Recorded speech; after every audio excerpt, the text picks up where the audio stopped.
थांबा. तुम्ही आता इथपर्यंत आलाच आहात, तर या आधीचेही व्हिडिओ आपण पाहिले असतील.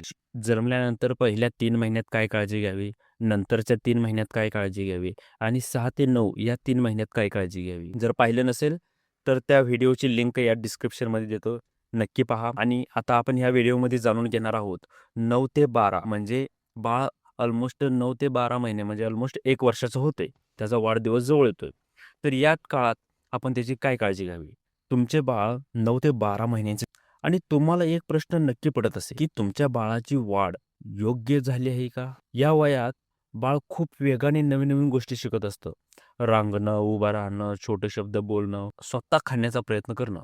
अनेक पालक एक चूक करतात. बाळ पडेल म्हणून त्याला जमिनीवर खेळूच देत नाही किंवा बाळ काही खात नाही म्हणून जबरदस्ती करतात. प्रत्यक्षात या वयात बाळाला फ्रीडम आणि गाईडन्स दोन्हीची गरज असते. तर आपण या व्हिडिओमध्ये पाहणार आहोत 9 ते 12 महिन्यांच्या बाळाची संपूर्ण काळजी कशी घ्यावी. तर नमस्कार मित्रांनो, स्वागत आहे तुमचं आपलं मराठी युट्यूब चॅनल आरोग्य मित्र फार्मासिस्ट. आपण ऐकता आहात विश्वासू आरोग्यविषयी गप्पा फार्मासिस्ट सोबत. तर या वयात बाळाची फिजिकल डेव्हलपमेंट खूप इम्पॉर्टंट असते.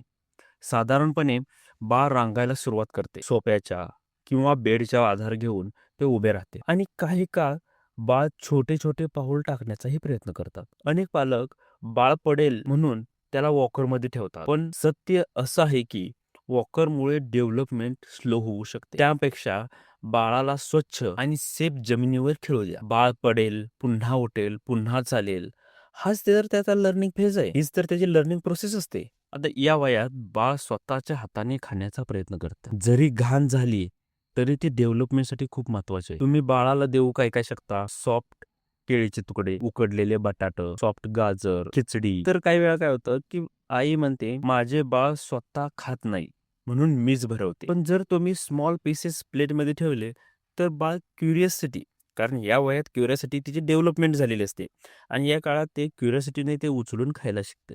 फक्त लक्षात ठेवा, मोठे तुकडे देऊ नका कारण चॉकिंग रिस्क जास्त असते. त्यामुळं ते छोटे छोटे तुकडे देण्याचा आपण प्रयत्न करा. ते गळ्यामध्ये अडकण्याचे चान्सेस जास्त असतात. तर स्पीच डेव्हलपमेंट, तर या वयात बाळ बोलायला शिकण्याची सुरुवात असते. बाळ मम्मा, बाबा किंवा सिंपल शब्द बोलू शकते. नाव घेतल्यावर पाहतं, बाय बाय करायला शिकतं. ही याच्यामध्ये डेव्हलपमेंट होते. तर स्पीच डेव्हलपमेंटसाठी एक सिंपल रूल आहे. जितके तुम्ही बाळाशी बोलाल तितके बाळ लवकर शिकते बोला. तर काही पेरेंट बाळ शांत बसावे म्हणून मोबाईल देतात, पण यामुळे स्पीच डिले होऊ शकतो. बाळ बोलण्याची प्रक्रिया ही डिले होऊ शकते.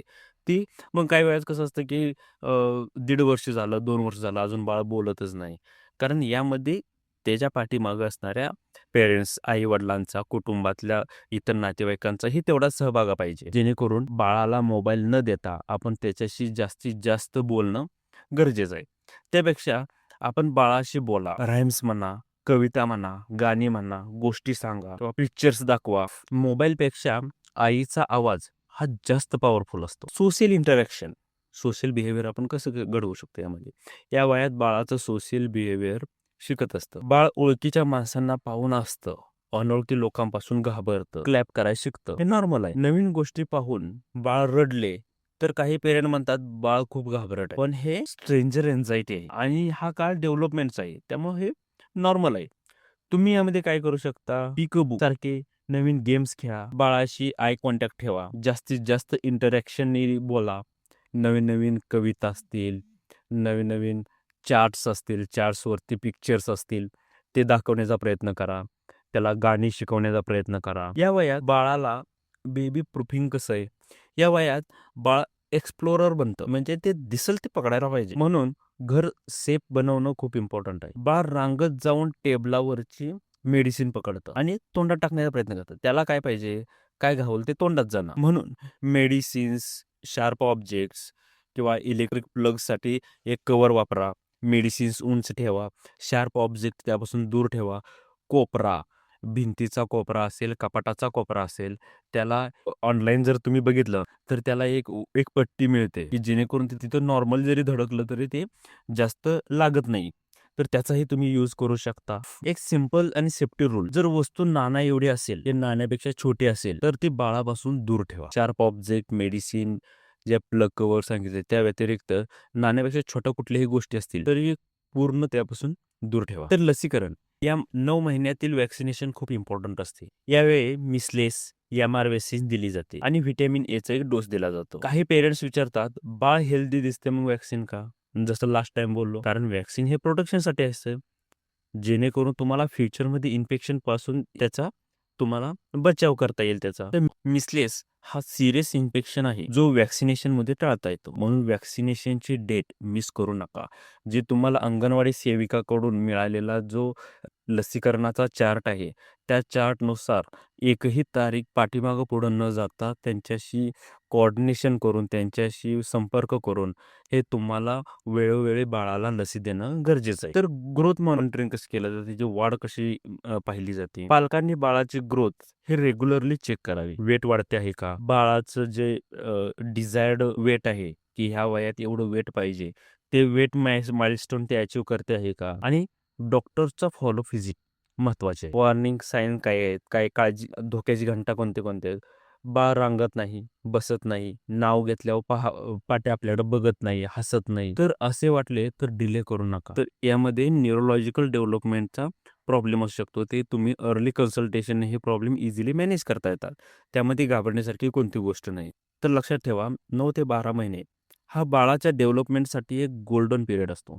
या काळात बाळाला 3 गोष्टी सर्वात जास्त लागतात. प्रॉपर न्यूट्रिशन, सेफ एन्व्हायरमेंट आणि सर्वात महत्त्वाचं म्हणजे पेरेंट्सचं प्रेम आणि वेळ. लक्षात ठेवा टॉईजपेक्षा पेरेंट इंटरॅक्शन हे खूप डेव्हलपमेंट करतं बाळाचं. जर हा व्हिडिओ तुम्हाला युजफुल वाटला असेल तर लाईक करा, शेअर करा आणि आपण पुढील व्हिडिओमध्ये आपण लसीकरण आणि बाळाच्या जन्मानंतर आईनं काय काळजी घ्यावी या विषयावरती आपण लवकरच व्हिडिओ तयार होतोय. तर यासाठी चॅनलशी कनेक्टेड राहा. आरोग्य मित्र फार्मासिस्ट या आपल्या मराठी यूट्यूब चॅनलला नक्की सबस्क्राईब करा. तर पुन्हा भेटूच एक पुढच्या आपल्या नवीन विषयासोबत. तोपर्यंत स्वतःची काळजी घ्या, बाळाची काळजी घ्या, आपल्या कुटुंबाची काळजी घ्या आणि महत्त्वाचं म्हणजे आईचीही काळजी घ्या. स्टे कनेक्टेड आणि हेल्दी राहा. धन्यवाद.